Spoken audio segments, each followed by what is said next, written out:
एक web page जो बनता है वो मैंने आपको बताया HTML CSS जावास्क्रिप्ट से मिलकर बनता है। तो मैं एक एनालॉजी के ज़रिए आप लोग को ये चीज़ समझाता हूँ।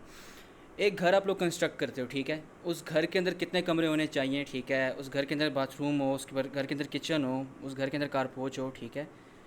ये सब चीज़ें, एक घर का स्ट्रक्चर आप लोगों ने जो बनाना है वो HTML के ज़रिए बनाना है। मिसाल के तौर पर आप ये समझ लो, ठीक है। उस घर में फ़ैन्स होने चाहिए, कितने फ़ैन्स होने चाहिए, बटन्स होंगे उस घर के अंदर, ठीक है। सारी की सारी चीज़ें आप HTML के ज़रिए बनाते हो। उसके बाद उस घर की खूबसूरती, बटन का कलर क्या होना चाहिए, फ़ैन का कलर क्या होना चाहिए, उस घर में पेंट किस कलर का होना चाहिए, फ्लोर पे कारपेट होना चाहिए या नहीं होना चाहिए, कारपेट का कलर क्या होना चाहिए, ठीक है। पर्दे जो लगाते हो आप वो किस कलर के होने चाहिए। तो ईच एंड एवरीथिंग डिज़ाइनिंग से रिलेटेड वो कंट्रोल करता है आपका CSS, ठीक है। उसके बाद जो जावास्क्रिप्ट है, जावास्क्रिप्ट का क्या काम है इसके अंदर, जावास्क्रिप्ट का क्या रोल है। अब अगर मैं बटन प्रेस करता हूँ तो फ़ैन ऑन होना चाहिए या ऑफ़ होना चाहिए, या उसकी जगह लाइट ऑन होनी चाहिए, लाइट ऑफ़ होनी चाहिए। ये बटन प्रेस करने वाली जो लॉजिक है ये आपकी हैंडल करेगी जावास्क्रिप्ट, ठीक है। तो बटन के प्रेस करने पे फ़ैन ऑन हो जाए, ये जो हैंडल करेगी, ये सारी की सारी लॉजिक ये जावास्क्रिप्ट हैंडल करेगी। अब मैं आपको वेबसाइट की तरफ ले जाता हूँ। वेबसाइट में HTML CSS और जावास्क्रिप्ट एक्चुअली करती क्या है, क्या काम, क्या रोल प्ले करती है। ये जितना भी कंटेंट आप देख रहे हो यहाँ पे, ठीक है, एक सेकंड मुझे इसको रिलोड करने दो। ये जितना भी कंटेंट देख रहे हो आप यहाँ पे, ठीक है, ये जैसे कि एक हेडिंग है यहाँ पे, सही है। यहाँ पे कोई ना कुछ कंटेंट लिखा हुआ है, कोई ना कोई पैराग्राफ है यहाँ पे, ठीक है। यहाँ पे बटन है, ठीक है। यहाँ पे आप देख रहे हो, यहाँ पे भी कुछ ना कुछ लिखा हुआ है। यहाँ पे देख रहे हो आप, एक इमेज है हमारे पास, ठीक है। तो जितना भी कंटेंट आप देख रहे हो वो सारा का सारा कंटेंट लिखा जाता है HTML के अंदर, ठीक है। जितना भी कंटेंट आप लिखते हो वो HTML के ज़रिए आप लोग लिखते हो, ठीक है। उसके बाद ये जो इस बटन का कलर ब्लू है, ये ब्लू कैसे है, ठीक है। ये ब्लू CSS डिसाइड करता है, ये कलर CSS डिसाइड करता है। एक इमेज कितनी बड़ी होनी चाहिए, कितनी छोटी होनी चाहिए, ठीक है। एक बटन का कलर क्या होना चाहिए, बटन कितना बड़ा होना चाहिए, ठीक है। हेडिंग का साइज़ क्या होना चाहिए, हेडिंग कितनी बड़ी होनी चाहिए, ठीक है। और पैराग्राफ का साइज़ क्या होना चाहिए, पैराग्राफ कितना बड़ा होना चाहिए, पेज का कलर क्या होना चाहिए। ईच एंड एवरीथिंग डिज़ाइनिंग से रिलेटेड जो भी आपकी डिज़ाइन में आता है वो सारा कुछ CSS कंट्रोल करता है, सही है। एंड जावास्क्रिप्ट, अगर मैं इस बटन पे क्लिक करूं तो इसके बाद क्या होगा, तो ये क्या वाली लॉजिक जितनी भी है वो जावास्क्रिप्ट हैंडल करेगी आप लोगों की, सही है। तो मैं आप लोगों को कुछ दिखाना चाहता हूँ, आप लोग को बेहतर समझ में आ जाएगी। जी, एक बहुत बेसिक सी वेबसाइट है जो मैंने 2-3 साल पहले बनाई थी जब मैं HTML CSS की प्रैक्टिस कर रहा था। तो ये वेबसाइट देखें आप पूरी की पूरी, इसमें देखें ये कंटेंट है, ये हेडिंग है, ये पैराग्राफ है, यहाँ पे थोड़ा बहुत छोटा बहुत, यहाँ पे एक बटन है, ऊपर ये कुछ ना कुछ लिखा हुआ है, ठीक है। और ये वेबसाइट की जो मैं कह रहा हूँ जितनी भी खूबसूरती है, जो मैं आपको बता रहा हूँ कि ये बटन का कलर क्या है, सारा कुछ कौन कंट्रोल कर रहा है, CSS कंट्रोल कर रहा है। तो अब अगर लेट सपोज मैं इस वेबसाइट से CSS हटा दूँ, ठीक है, इस वेबसाइट से अगर मैं CSS हटा दूँ तो ये वेबसाइट कैसी दिखेगी।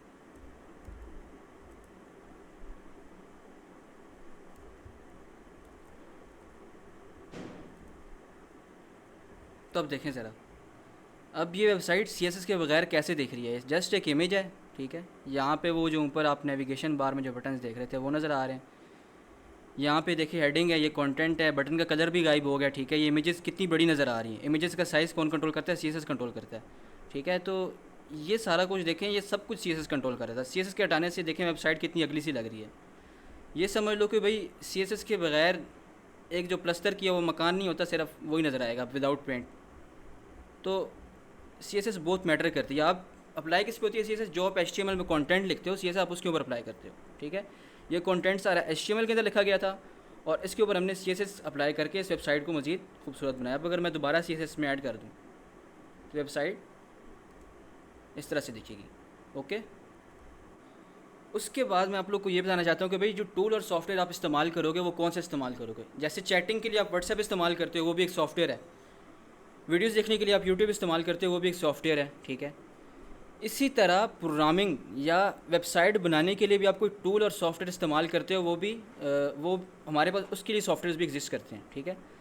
तो वो सॉफ्टवेयर आपको कहाँ मिलेगा, आपने कैसे डाउनलोड करना है उसको, ठीक है। There are multiple software actually. Web development करने के लिए हमारे पास मल्टीपल सॉफ्टवेयर होते हैं, ठीक है। एक आप एटम होता है हमारे पास, ठीक है। एक हमारे पास सबलाइम टेक्स्ट है, ठीक है। उसके अलावा एक और होता है हमारे पास विजुअल स्टूडियो कोड, ठीक है। ये इस तरह के और भी काफ़ी ज़्यादा सॉफ्टवेयर होते हैं, बट जो सॉफ्टवेयर मैं पर्सनली रिकमेंड करता हूँ आप लोगों के लिए, वो आप इस्तेमाल करें, वो है विजुअल स्टूडियो कोड। इसकी मल्टीपल रीज़न्स हैं। सबसे पहली रीज़न तो ये है कि भाई ये काफ़ी लाइट वेट सॉफ्टवेयर है, इतनी एम कंज्यूम नहीं करेगा आपके कंप्यूटर के ऊपर। इसकी दूसरी रीज़न ये है कि इसके अंदर काफ़ी ज़्यादा एक्सटेंशंस मौजूद हैं, तो आपकी प्रोग्रामिंग जर्नी काफ़ी ईजी हो जाएगी इनकी वजह से। तीसरी रीज़न ये है कि इसके अंदर built in git and GitHub का सिस्टम है, तो आपको कोई थर्ड पार्टी सॉफ्टवेयर इस्तेमाल करने की ज़रूरत नहीं पड़ेगी गिट एंड गिटहब से प्रोजेक्ट्स वगैरह इंपोर्ट या एक्सपोर्ट करते हुए। और भी इसकी बहुत ज़्यादा रीज़न है, लेकिन बस आप लोग यही सॉफ्टवेयर डाउनलोड कीजिएगा और यही इस्तेमाल कीजिएगा।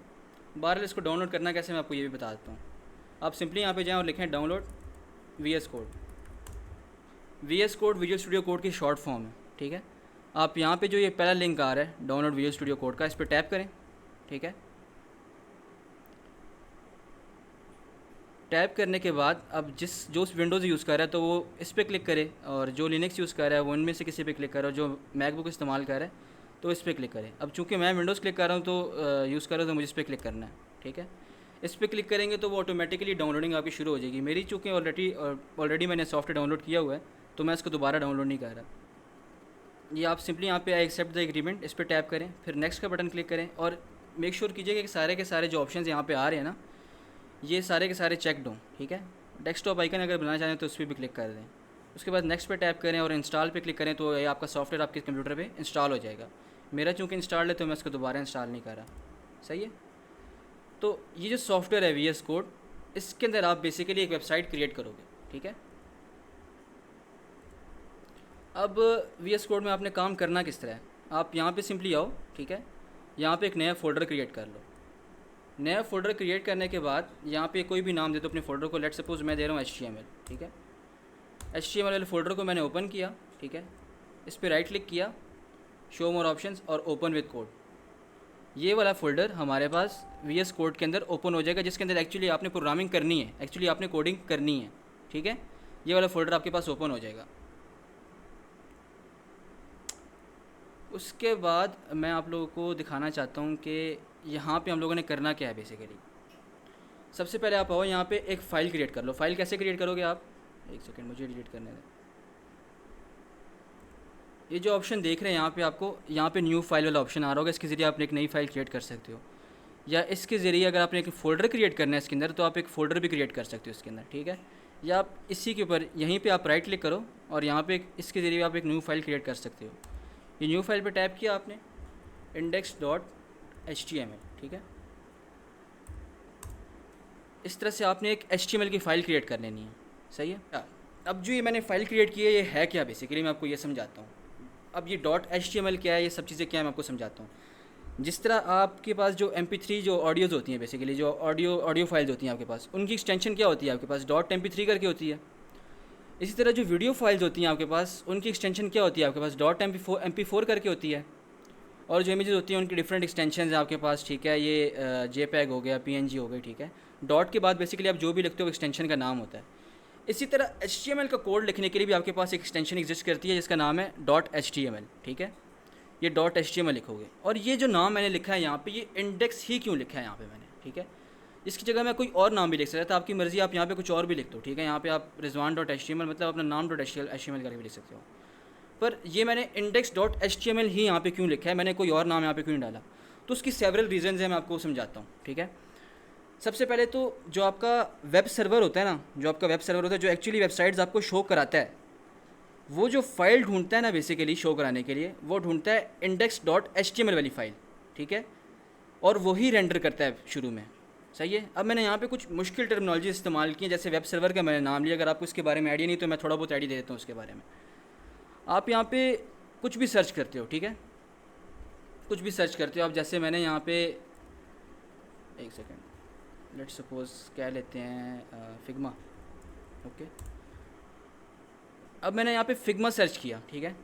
इस फिग्मा के क्लिक करने के बाद, ये मैंने यहाँ पे इसके ऊपर क्लिक किया, क्लिक करते ही एक रिक्वेस्ट चली जाएगी, ठीक है, सर्वर के पास एक रिक्वेस्ट चली जाएगी कि भाई इस बंदे ने, इस यूज़र ने फिग्मा की रिक्वेस्ट किया है, इसको फिग्मा की वेबसाइट शो करा दो।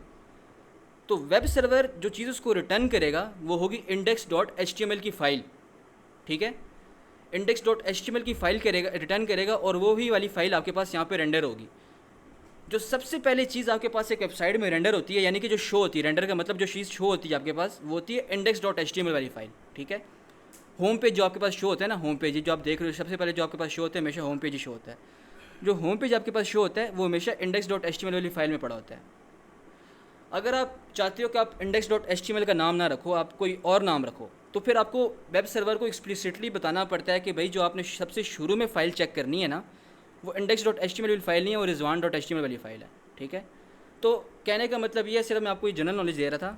आपने ये हमेशा जो फाइल यहाँ पे क्रिएट करनी है, ठीक है, वो index.html वाली होनी चाहिए। यहाँ पे मल्टीपल HTML की फाइल्स भी हो सकती हैं, रिजवान.html मल्टीपल HTML की फाइल्स भी हो सकती हैं। ऑब्वियसली आप एक बहुत बड़ी वेबसाइट पे जब काम करोगे तो यहाँ पे मल्टीपल फाइल्स मौजूद होंगी, बट जो मेन फाइल जो आपने लाजमी क्रिएट करनी है एक, वो index.html वाली यहाँ पे लाजमी होनी ही चाहिए आपके पास, ठीक है। यहाँ तक किसी का कोई सवाल हो तो पूछ लो। जी मैंने आपको बता दिया कि आप भाई आपने कौन सा टूल डाउनलोड करना है, ठीक है, कौन से टूल के अंदर आपने वेबसाइट एक्चुअली क्रिएट करनी है, ठीक है, वो मैंने आपको सब कुछ बता दिया। अब यहाँ पे मैं जो कुछ भी लिखूँगा वो एक वेबसाइट की सूरत में आ जाएगा हमारे पास, ठीक है। कैसे आएगा वो मैं आपको सब कुछ बताता हूँ। ये टूल डाउनलोड करते ही ना, आपने जो एक सबसे पहला काम करना है वो ये करना है कि आप जो ये बटन देख रहे हो एक्सटेंशंस का, ये एक्सटेंशंस लिखा हुआ आ रहा है, इस पर टैप करना है और यहाँ पे आपने 2 एक्सटेंशंस डाउनलोड करके अपने पास इंस्टॉल कर लेनी है, ठीक है। सबसे पहले जो है वो लाइव सर्वर है, ठीक है, लाइव सर्वर यहाँ पे सर्च करोगे, ठीक है, यहाँ पे सर्च करोगे तो आपके पास आ जाएगा ये लाइव सर्वर। सबसे पहला जो आ गया यहाँ पे आपके पास सर्च करोगे तो आ जाएगा। मेरे पास चूँकि ऑलरेडी इंस्टॉल्ड है तो यहाँ पे इसलिए ऑप्शन दे रहा है, आपने यहाँ पे इंस्टॉल कर लेना है इसको, ठीक है। उसके बाद जो दूसरी एक्सटेंशन है वो है प्रिटियर, ठीक है, आपने प्रिटियर डाउनलोड करके इंस्टॉल कर लेना है। पता नहीं क्यों नहीं आ रहा, हाँ ये आ गया प्रिटियर, ठीक है। ये प्रिटियर आपने इंस्टॉल कर लेना डाउनलोड करके। उसके बाद ये आप एक मरतबा या तो इसको यहीं से रिफ़्रेश कर लीजिएगा या इसको ये क्लोज़ करके दोबारा जो है ना ओपन कर लीजिएगा, एक्सटेंशन काम करना शुरू कर देंगे। ये 2 एक्सटेंशन डाउनलोड किस लिए कराई हैं ये मैं आपको बाद में बताऊंगा, अभी ये बात इरेलेवेंट है। बहरहाल हम लोग शुरू करते हैं, थोड़ा बहुत कोड लिखते हैं HTML का, ठीक है, HTML का कोड शुरू करते हैं। अब जब भी आप कोई CV वगैरह क्रिएट करते हो या कोई रिज्यूमे वगैरह क्रिएट करते हो, बेसिक टेम्पलेट तो आप कहीं ना कहीं से उठाते ही हो ना, और टेम्पलेट को एडिट करते हो, बजाय इसके कि आप स्क्रैच से सब कुछ लिखो। स्क्रैच से अगर लिखते हो तो ज़्यादा टाइम कंज्यूमिंग होता है आपके लिए और आप लोग फ्रस्ट्रेट हो जाते हो। बट अगर कोई टेम्पलेट उठा लो तो आपके लिए चीज़ें वगैरह आसान हो जाती हैं। तो इसी तरह एक बेसिक टेम्पलेट हमें, एक बेसिक सैम्पल हमें VS कोड प्रोवाइड करता है, ठीक है, विजुअल स्टूडियो कोड, यानी कि सॉफ्टवेयर प्रोवाइड करता है हमें, ठीक है। आप सिंपली क्या करो, एक्सक्लेमेशन मार्क लिखो, ठीक है, उसके बाद एंटर या इसके ऊपर क्लिक प्रेस कर दो, ठीक है। ये एक बेसिक HTML का टेम्पलेट आपके पास आ जाएगा यहाँ पे, सही है। अब ये सब चीज़ें क्या हैं, ये सब चीज़ें मैं आपको थोड़ी देर में समझाता हूँ कि ये सब चीज़ें यहाँ पे आई हैं, ये सब चीज़ें क्या हैं। एक चीज़ जो मैं चाहूँगा कि आप लोग अपने जहन में रखें ये HTML या वेब डेवलपमेंट करने से पहले, वो ये है कि आपने किसी भी चीज़ का रट्टा नहीं लगाना, ठीक है। यहाँ पे अगर बैठे हो तो समझने वाले माइंडसेट से बैठो। यहाँ पे रट्टा लगाने की किसी चीज़ की भी ज़रूरत नहीं है, बस आपको पता होना चाहिए कि ये चीज़ क्या करती है। वो अगर भूल भी जाती तो इट्स नॉट एन इशू, बाद में जब आप वेबसाइट वगैरह क्रिएट करोगे तो आपके जहन में ऑटोमेटिकली आ जाएगा। अब भी आपने रट्टा किसी भी चीज़ का नहीं लगाना, सिर्फ अपनी चीज़ें समझनी है, ठीक है। तो कुछ क्रिएट करते हैं यहाँ पे, सही है। यहाँ पे लेट सपोज मैं एक भी लिखता हूँ और हेलो वर्ल्ड।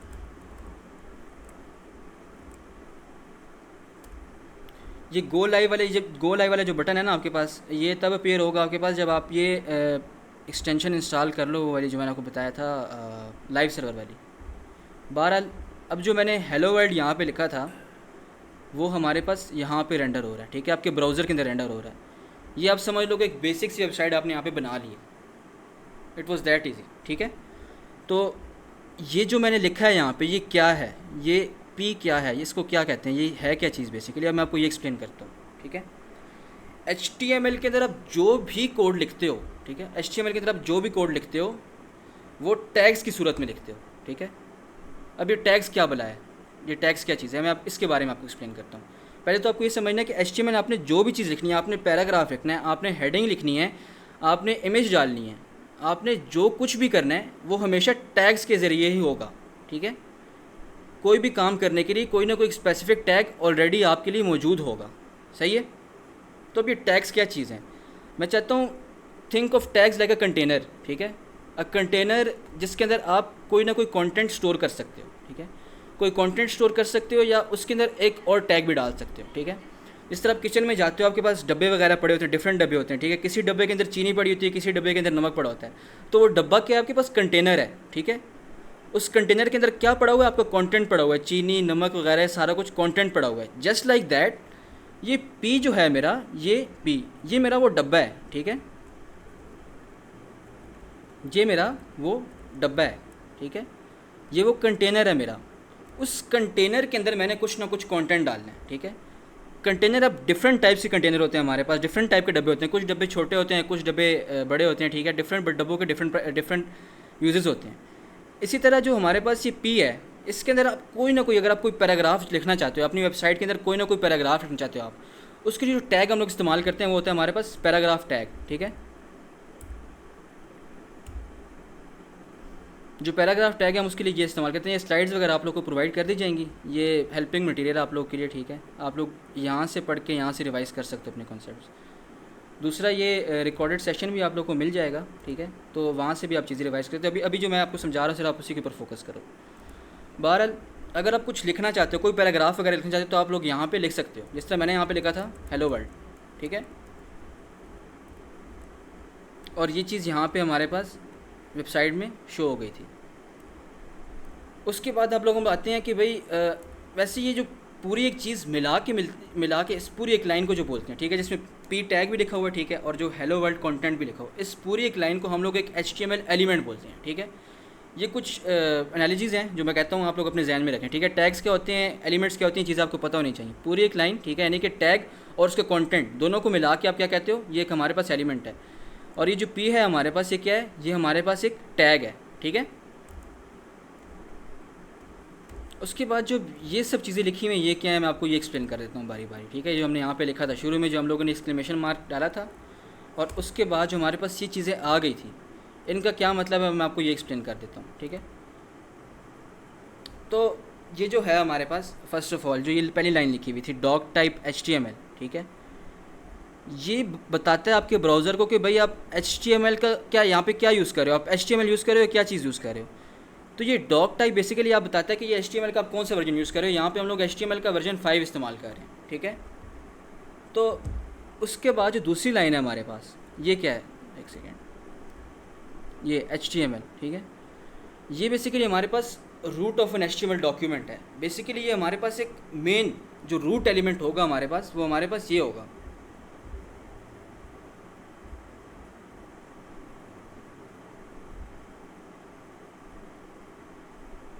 हाँ श्योर यार, मैं एक मरतबा रिवाइज़ कराऊंगा सारा कुछ, ठीक है। तो ये बेसिकली जो है ना, ये हमारे पास root of an HTML document होता है। आपने जो भी HTML लिखनी है वो हमेशा इन दो के अंदर, इन दो चीज़ों के अंदर लिखोगे, ठीक है। इससे पहले मैं आपको एक चीज़ बता देता हूँ कि ये जो होता है ना हमारे पास, ये एक, मैंने जैसे यहाँ पे पी लिखा था, हमेशा आपके पास एक ओपनिंग टैग होगा, ठीक है। जैसे कि ये एक ओपनिंग टैग है, ठीक है, और एक हमारे पास क्लोजिंग टैग होगा, ठीक है। जो ओपनिंग टैग होता है ना हमारे पास, टैग लिखते क्या है, टैग लिखते कैसे, उनका सिंटेक्स क्या होता है हमारे पास। तो हम लोग लिखते हैं एंगुलर ब्रैकेट, ठीक है, पी, और उसके बाद ये एंगुलर ब्रैकेट क्लोज, ठीक है। मतलब ये लेस देन का सिंबल, फिर ग्रेटर देन का सिंबल, और फिर उसको क्लोज करो। और ये VS कोड जो है ये ऑटोमेटिकली क्लोजिंग टैग आपके लिए डाल देता है, ठीक है। ऑटो सजेस्ट और ऑटो कंप्लीट करके आपके पास क्लोजिंग टैग डाल देता है। जो ओपनिंग टैग होता है हमारे पास, ठीक है, वो ऐसे ही लिखा जाता है। और जो क्लोजिंग टैग होता है हमारे पास, उसके साथ ही एक फॉरवर्ड स्लैश आती है हमारे पास, ठीक है। और इन दोनों के दरमियान भी जो आपने कंटेंट वगैरह लिखना होता है वो आप इन दोनों के दरमियान लिखते हो, ठीक है। इसी तरह जो मैं आपको यहाँ पे दिखा रहा था, ये HTML का ओपनिंग टैग है, ठीक है, और ये HTML का क्लोजिंग टैग है हमारे पास, ठीक है। अब HTML के बारे में जो भी चीज़ें आपने लिखनी है, यानी कि वेबसाइट पे जो भी चीज़ें आपने दिखानी है, वो आप इन दो टैग्स के दरमियान लिखोगे, ठीक है। अब ये हेड टैग क्या है और ये बॉडी टैग क्या है, ठीक है, इनके बारे में आपको एक्सप्लेन कर देता हूँ।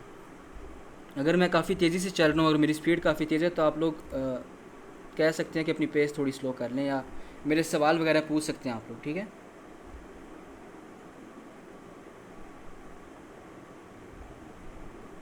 उसके बाद जो ये हमारे पास हेड टैग है, इसके अंदर क्या क्या होगा हमारे पास, और ये है क्या basically. Okay okay okay okay okay, ठीक है। कोई कोई बात समझ में नहीं आई हो तो आप बता दो, मैं आपको दोबारा समझा देता हूँ।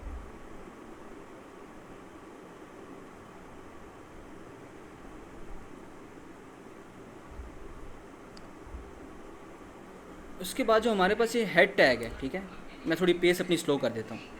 उसके बाद जो हमारे पास ये हेड टैग है, इसमें क्या होता है हमारे पास बेसिकली जो इन्फॉर्मेशन आप ब्राउज़र पे डिस्प्ले नहीं कराना चाहते, ठीक है, जो एक्स्ट्रा इन्फॉर्मेशन है आपकी, वो आप हमेशा अपने इस हेड टैग के अंदर डाल सकते हो, ठीक है। Meta data, basically Meta data क्या होता है? Data about data. आप जाते हो अपने टेबल्स वगैरह क्रिएट किए होंगे, ठीक है, मोस्टली उन टेबल्स के एक हेडर्स भी होते होंगे आपके पास, नहीं टेबल के ऊपर यहाँ ऊपर नेम लिखा आता होगा, रोल नंबर, CGPA वगैरह, इस तरह आपने टेबल्स वगैरह क्रिएट किए होंगे। तो वो जो हेडिंग्स होती है ना आपके पास, वो आपके पास मेटा डाटा होता है, ठीक है, वो एक्स्ट्रा डाटा होता है आपके पास। तो जो भी एक्स्ट्रा डाटा है जो आप अपने ब्राउज़र पे रेंडर नहीं करना चाहते, वो इस हेड टैग के अंदर आप डाल सकते हो, ठीक है। अब हेड टैग के अंदर कुछ मज़ीद लाइंस लिखी हुई हैं, ये सिर्फ चीज़ें आपने समझनी है, ये चीज़ें आपने रट्टा नहीं मारना बिल्कुल भी, ये चीज़ें आपको ऑलरेडी बनी बनाई मिल रही हैं, ठीक है। ये ऑलरेडी आपको ये VS कोड प्रोवाइड कर रहा है। आपने क्या करना है, सिंपली यहाँ पे एक्सक्लेमेशन मार्क लिखना है और ये चीज़ देखें ऑलरेडी बनी बनाई आपके पास आ जाएंगी, तो इन चीज़ों को आपको रट्टा मारने की ज़रूरत नहीं है, ठीक है। तो ये जो पहली लाइन लिखी हुई है इसका मतलब क्या है, ठीक है, और ये मेटा जो लिखा हुआ है ये इसका मतलब क्या है। जिस तरह से मैंने आपको बताया कि HTML लिखते ही हम हमेशा टैग्स के अंदर, टैग्स की फॉर्म के अंदर है। ये HTML भी एक टैग है हमारे पास, हेड भी एक टैग है हमारे पास, और ये बॉडी भी एक टैग है हमारे पास, ठीक है। इसी तरह ये मेटा भी एक टैग है हमारे पास, ठीक है। तो इसके अंदर जो इन्फॉर्मेशन लिखी हुई है इसका मतलब सिर्फ ये है, आपको ये रट्टा मारने की ज़रूरत नहीं। ये बेसिकली ये कह रहा है कि जो इनकोडिंग स्कीम हम लोग इस्तेमाल करेंगे वो UTF-8 है, ठीक है, और ये इन्फॉर्मेशन इरेलेवेंट है, सिर्फ मैं आपके जनरल पॉइंट ऑफ व्यू से आप लोग को ये चीज़ें बता रहा हूँ, ठीक है। उसके बाद जो ये दूसरी लाइन लिखी हुई है ये इसलिए है कि भाई आप जो वेबसाइट बनाओ, ठीक है, वो एक्चुअली रिस्पॉन्सिव होनी चाहिए, ठीक है। जो वेबसाइट आप बना रहे हो वो रिस्पॉन्सिव होनी चाहिए। रिस्पॉन्सिव का मतलब क्या होता है मैं आपको ये समझा देता हूँ पहले, ठीक है। अगर आप कोई भी वेबसाइट खोलो, मिसाल के तौर पर ये वेबसाइट अब मेरे लैपटॉप में ऐसे दिख रही है, ठीक है, यही वेबसाइट मोबाइल पे कैसे दिखनी चाहिए, या यही वेबसाइट टैबलेट के ऊपर कैसे दिखनी चाहिए, किसी टैबलेट के अंदर अगर आप ये वेबसाइट खोलते हो तो ये वेबसाइट उसमें कैसे दिखनी चाहिए। तो उसके लिए हम लोग चेक करते हैं कि वेबसाइट रिस्पॉन्सिव है या नहीं है। तो वो चेक करने के लिए आप सिंपली आओ, ठीक है, किसी भी वेबसाइट पे जाओ आप, ठीक है, राइट क्लिक करो, राइट क्लिक करने के बाद आप इंस्पेक्ट पे टैप कर दो, ठीक है। इंस्पेक्ट पे टैप करने के बाद आप यहाँ पे आओ और इस पे टैप करो, ठीक है। इस पे टैप करोगे, ठीक है, इस वाले सेकंड वाले बटन के ऊपर जब आप टैप करोगे तो आपके पास यहाँ पे डिफरेंट डायमेंशंस आ रही होंगी, ठीक है, जिसमें ऑलरेडी ब्राउज़र आप लोग को ऑलरेडी जो है ना कुछ डायमेंशंस प्रोवाइड करता है। जिस तरह आईफोन ऐसी में वेबसाइट ऐसी दिखेगी मेरे पास।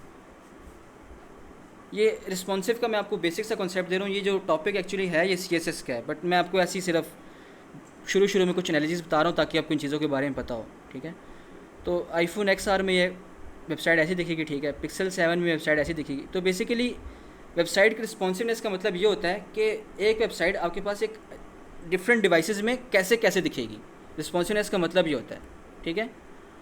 तो उसके बाद जो ये थर्ड लाइन लिखी हुई है इसका क्या मतलब है। जो थर्ड लाइन है ना आपके पास, ये जो आप एक्चुअली यहाँ पे देखते हो, अब ये जो वेबसाइट है हमारे पास, ये तो मैंने काफ़ी ज़्यादा खोल दी है,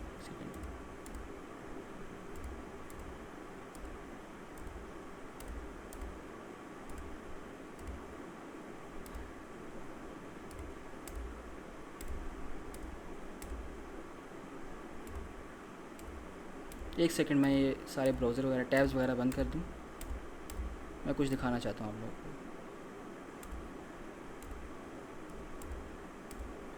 अब अगर आप देखो यहाँ पे ऊपर ये क्या लिखा आ रहा है यहाँ पे, ये जो यहाँ पे हेडिंग है, अगर आप चाहते हो कि इस डॉक्यूमेंट की जगह कुछ और लिखा है तो वो सिंपली आप टाइटल में जाके चेंज कर सकते हो। यहाँ पे आप सिंपली जाके कुछ भी लिख सकते हो। आप HTML लिखोगे, ठीक है, आप HTML लिखोगे तो वहाँ पे जाके ये चेंज हो जाएगा, यहाँ पे क्या आ जाएगा, यहाँ पे HTML आ जाएगा, सही है। तो ये जितना भी आप यहाँ पे हेड के अंदर लिखते हो ना, वो आपके पास ब्राउज़र में रेंडर नहीं होता, ठीक है, यहाँ पे ब्राउज़र में शो नहीं होता। यहाँ पे ये ब्राउज़र बेसिकली जो मैं कह रहा हूँ आपको, यहाँ पे इधर कह रहा हूँ, इधर आपके पास जो भी आप इन्फॉर्मेशन हेड टैग के अंदर लिखोगे ना वो यहाँ पे शो नहीं होगी।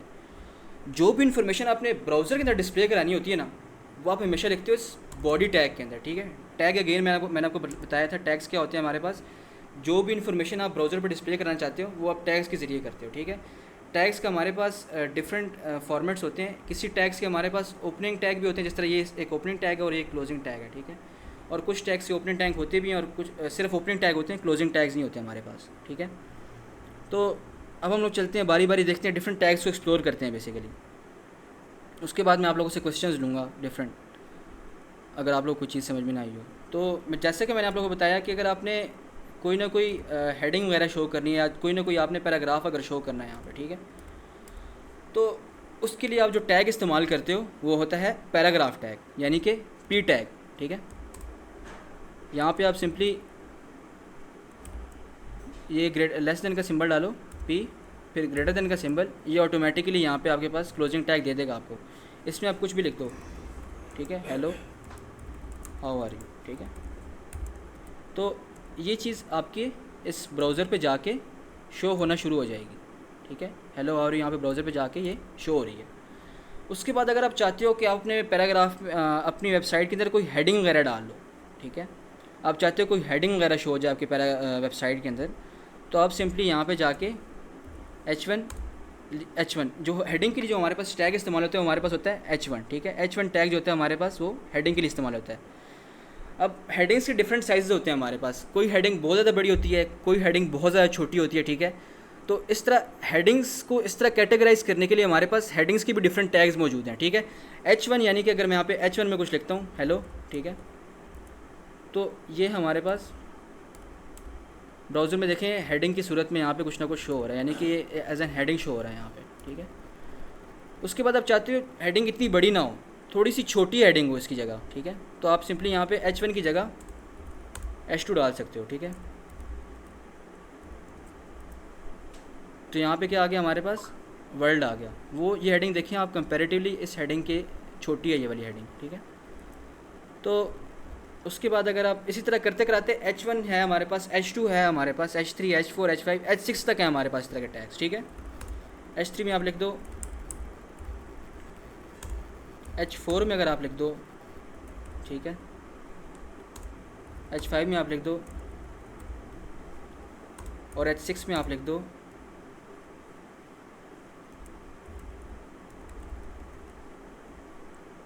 ठीक है। तो आप अगर यहाँ पे देखो ये हेडिंग्स हैं हमारे पास डिफरेंट, ठीक है। H1 का हेडिंग का साइज़ हमारे पास क्या था, वो ये था। H2 वाली हेडिंग का साइज़ हमारे पास ये था, H3 का ये था, H4 का ये था और H5 का ये हमारे पास, ठीक है। तो ये डिफरेंट हेडिंग्स के साइज़ होते हैं हमारे पास। तो अभी मैंने आपको सिर्फ 2 टैग्स बताए हैं। इंडेक्स है ये हमेशा आपने, अगर आपके पास ढेर सारी फाइल्स हो, एक फ़ाइल लाजमी आपके पास यहाँ पे index.html लाजमी होनी ही चाहिए, ठीक है। तो आपने जो फाइल यहाँ पे क्रिएट करनी है वो इसी नाम से क्रिएट करनी है, index.html के नाम से, सही है। फिर यहाँ पे आप आओ, ठीक है, यहाँ पे क्लिक करके आप एक्सक्लेमेशन मार्क डाल दो एक, ठीक है। एक्सक्लेमेशन मार्क डालो, एंटर प्रेस करो या इस पर क्लिक कर दो, तो एक बॉयलर प्लेट कोड आपके पास खुल जाएगा, ओके। बॉयलर प्लेट कोड खुलने के बाद जो मैंने आपको सारी इन्फॉर्मेशन यहाँ पे एक्सप्लेन की कि भाई आपने HTML में जो चीज़ भी लिखनी है वो टैग्स के ज़रिए ही लिखनी है, ठीक है। आप टैग्स का इस्तेमाल करोगे और उसी के ज़रिए आप सारी HTML यहाँ पे लिखोगे, ठीक है। अब टैग्स क्या होते हैं हमारे पास, डिफरेंट टैग्स होते हैं, पैराग्राफ टैग होता है, हेडिंग टैग होता है हमारे पास, ठीक है। हमारे पास और भी काफ़ी सारे टैग्स हैं फॉर डिफरेंट पर्पजेज़, ठीक है। इमेज के लिए भी टैग है हमारे पास, ठीक है, ईच एंड एवरीथिंग। उसके बाद जो टैग आता है हमारे पास वो होता है एंकर टैग, ठीक है। अगर आप चाहते हो कि भाई आपके ब्राउज़र के अंदर, यानी सॉरी आपकी वेबसाइट के अंदर आप किसी और ब्राउज़र का लिंक भी आ जाए, ठीक है, यानी कि आप उस पर क्लिक करो और कोई और वेबसाइट खुल जाए आपके ब्राउज़र के अंदर, ठीक है। तो उसके लिए जो टैग हम लोग इस्तेमाल करते हैं वो इस्तेमाल होता है हमारे पास एंकर टैग, ठीक है। जैसे कि पैराग्राफ टैग मैंने यहाँ पे इस्तेमाल किया था, ठीक है।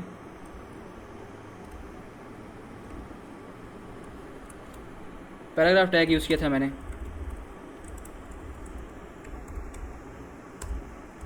हेडिंग टैग इस्तेमाल किया था मैंने, ठीक है, यहाँ पे। इसी तरह एक और टैग होता है हमारे पास एंकर टैग, ठीक है। आप सिंपली यहाँ पे ए लिखा करो और एंटर प्रेस कर दिया करो, ये ऑटो सजेस्ट करके खुद ब खुद ही उसको जो है ना ओपनिंग टैग भी दे देगा और क्लोजिंग टैग भी दे देगा आप लोगों को, ठीक है।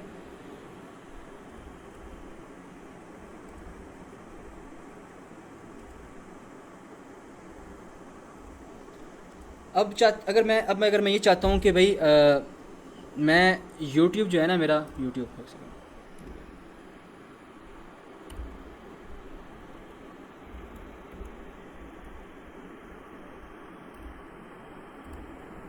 अगर मैं चाहता हूँ कि मेरे वेबसाइट के अंदर YouTube जो है ना मैं क्लिक करूँ और YouTube की वेबसाइट खुल जाए, ठीक है, YouTube की वेबसाइट खुल जाए।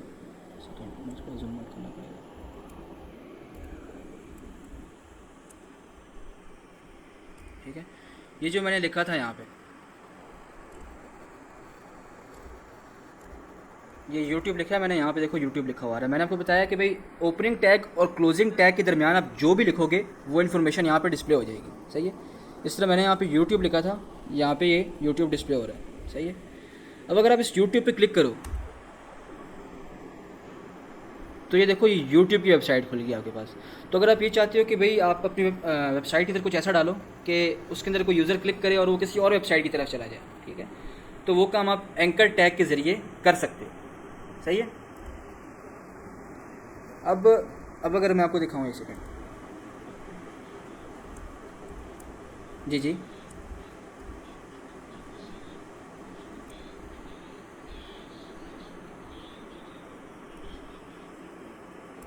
हाँ मैं बताता हूँ आपको, ठीक है।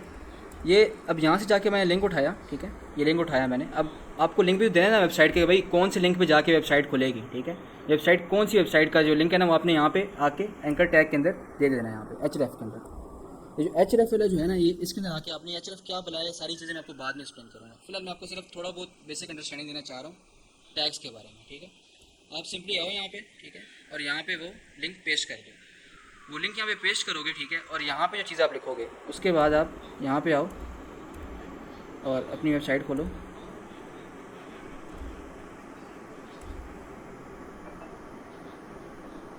ठीक है, और इस पर क्लिक करोगे तो वो आपको दोबारा उसी लिंक पे ले जाएगा जो लिंक आपने यहाँ पे दिया था, ठीक है। जो लिंक आपने यहाँ पे दिया था वो जो आपकी वेबसाइट है वो आपको यहाँ पे ले जाएगी, सही है। अब अगर आप नोटिस करो तो यार ये जो है हमारे पास, एक सेकेंड,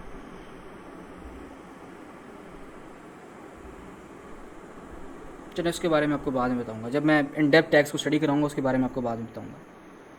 बहरहाल इसी तरह के हमारे पास डिफरेंट टैग्स एग्जिस्ट करते हैं डिफरेंट कंटेंट दिखाने के लिए, सही है। तो आज का जो मेरा एजेंडा था वो यही था कि आपको सिर्फ बता दूं कि भाई HTML से जावास्क्रिप्ट क्या होती है, सही है। हाँ, ये लिंक उसी टैब के ऊपर खुलेगा, ठीक है। पर अगर आप चाहते हो कि वो लिंक किसी और टैब के ऊपर ओपन हो, ठीक है, अगर आप ये चाहते हो कि भाई ये जो लिंक है हमारे पास ये किसी और टैब के ऊपर ओपन हो जाए, तो उसके लिए आप यहाँ पे आओगे, ठीक है। इसी टैग के अंदर आप एक और इन्फॉर्मेशन लिखोगे। ये चीज़ मैं अभी आपको नहीं बताना चाह रहा था क्योंकि ये जो मैं इन्फॉर्मेशन लिख रहा हूँ इसका भी आपको आइडिया नहीं है। तो अगर चाहते हो कि भाई ये जो हमारे पास जो वेबसाइट खुली है यहाँ पे ये किसी और टैब के ऊपर ओपन हो, तो आप सिंपली यहाँ पे आके target_blank लिख सकते हो, सही है। target_blank लिखोगे तो इसका मतलब वो क्या करेगा, वो ये वेबसाइट किसी और टैब के ऊपर खोल देगा, सही है।